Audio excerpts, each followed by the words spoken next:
আসসালামু আলাইকুম রহমতুল্লাহি ওবরাকাতুহু। প্রাণপ্রিয় মুসলিম ভাই ও বোনেরা, জাহান্নামের আযাব থেকে আশ্রয় পাওয়ার জন্য নিম্নোক্ত দোয়াসমূহ রসুল করিম সাল্লাল্লাহু আলাইহি ওয়াসাল্লাম সাহাবায়ে কেরামগণকে কুরআন মজিদের সূরার মতো মুখস্থ শিক্ষা দিতেন। হাদিসটি হচ্ছে আন ইবনে আব্বাসিন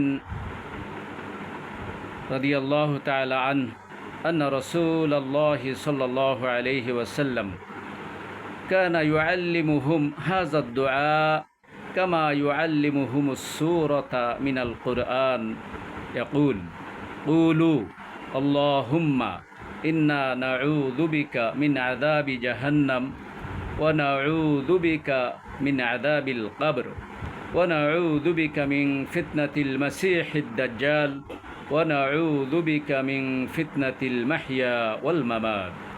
হযরত আব্দুল্লাহ ইবনে আব্বাস রাদিয়াল্লাহু তাআলা আনহু থেকে বর্ণিত, তিনি বলেন, রাসূল করিম সাল্লাল্লাহু আলাইহি ওয়াসাল্লাম এই দোয়াটি সাহাবাগণকে কোরআন মজিদের কোনো সূরার ন্যায় মুখস্থ শিক্ষা দিতেন।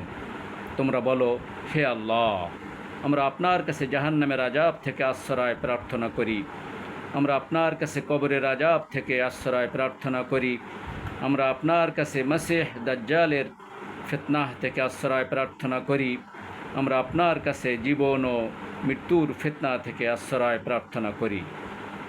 সিয়াসাত্তার একটি হাদিস গ্রন্থ নাসাই তে হাদিসটি রসুল করিম সাল্লাল্লাহু আলাইহি ওয়াসাল্লাম এনেছেন। আল্লাহ রসুল সাল্লাল্লাহু আলাইহি ওয়াসাল্লাম এই দোয়াগুলি আল্লাহর কাছে করেছেন। আমরাও অনুরূপভাবে আল্লাহ রসুলের থেকে এই দোয়াটি শিক্ষা করি, এই দোয়াটি আমরাও আমাদের জীবনে আমল করার চেষ্টা করি। আপনি যে কোনো সময় নামাজের পরে অথবা নির্জনে যখন বসে আছেন, সেই মুহূর্তেও আপনি এই দোয়াটি আল্লাহ পাকের কাছে করতে পারেন।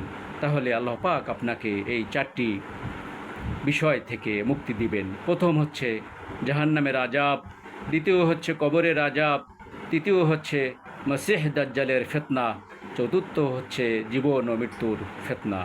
আসুন আমরা সকলেই এই দোয়াটির প্রতি আমল করি। আল্লাহ পাক আমাদেরকে তৌফিক দান করুন। ওমা তৌফিকি ইল্লা বিল্লাহ। আসসালামু আলাইকুম ওয়া রাহমাতুল্লাহি ওয়া বারাকাতুহু।